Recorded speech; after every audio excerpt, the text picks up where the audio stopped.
मांगलिक स्नान श्री गणपतीला घालायचे। या ठिकाणी अत्तर सुगंधी द्रव्ये देवाच्या अंगाला लावून स्नान घालायचे आणि पुढील मंत्र म्हणायचे। अंगोद्वर्तनकरं देवं कस्तुर्यादि विमिश्रितं स्नानार्थे प्रयच्छामि स्वीकुरुष्व दयानिधे श्री गणपतिर्देवताभ्यो नमः। मांगलिक स्नानं समर्पयामि। तदनंतर शुद्धोदक स्नानं समर्पयामि। सकल पूजार्थे अक्षदाने समर्पयामि। यानंतर पूर्वपूजा करायची आहे। गणपतीला नाममंत्रांनी पंचोपचार पूजा करायची। ही सर्व पूजा, ही जी पूर्वपूजा आहे हिला पूर्वपूजा म्हणतात।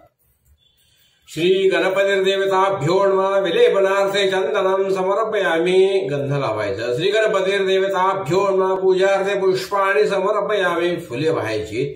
श्री गणपतिर्देवताभ्यो नमः। धूपं समर्पयामि। धूप दाखवायचं। श्री गणपतिर्देवताभ्यो नमः। दीपं समर्पयामि। निरंजन ओवाळायचे। श्री गणपतिर्देवताभ्यो नमः। नैवेद्यार्थे पंचामृत शेष नैवेद्यं समर्पयामि। पंचामृताचा नैवेद्य दाखवायचा आहे। ओम प्राणाय स्वाहा, ओम अपानाय स्वाहा, ओम व्यानाय स्वाहा, ओम उदानाय स्वाहा, ओम समानाय स्वाहा, ओम ब्रह्मणेन स्वाहा। श्री गणपतिर्देवताभ्यो नमः। उत्तरापोषणं समर्पयामि। हस्त प्रक्षालन समर्पयामि। मुख प्रक्षालन समर्पयामि। पाणी सोडायचे आणि 2 विड्याची पाने जे समोर ठेवलेले त्यावर सुपारी व दक्षिणा यासह गणपती समोर ठेवून त्यावर पाणी सोडून म्हणायचे। श्री गणपतिर्देवताभ्यो नमः। मुखवासार्थे पूगीफलं तांबूलं दक्षिणांच समर्पयामि। आणि मग उजव्या हाताने ताम्हनात पळीने पाणी सोडून गणपतीला नमस्कार करायचा आहे। अनेन पूर्वराधनेन श्री गणपतिर्देवताभ्यो प्रियताम्।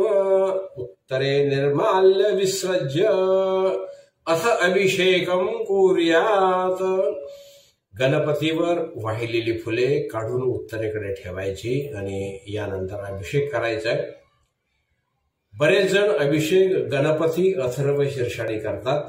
तो गणपती अथर्व शीर्षाचा अभिषेक करायचा आहे। गणपतीवर फुलाने किंवा दुर्वांकुराने पाणी शिंपडायचं। ओम भूर्भुवः स्वः अमृताभिषेकोस्तु शांती पुष्टिस्तुष्टिश्चास्तु। श्री गणपतिर्देवताभ्यो नमः। महाअभिषेक स्नानं समर्पयामि। महाअभिषेक स्नानान्तरेण शुद्धोदक स्नानं समर्पयामि। सकल पूजार्थे अक्षदाने समर्पयामि। ग्रहा वै प्रतिष्ठा सूक्तम् तत् प्रतिष्ठित तमया वाचा शन्तस्तव्य तस्माद्यदपि दूर इव पंशुलुभते। ग्रहा नैवे नानाजी मिषति। ग्रहा हि पशूनां प्रतिष्ठा। प्रतिष्ठा सुप्रतिष्ठित वस्तु सुमुहूर्त वस्तु।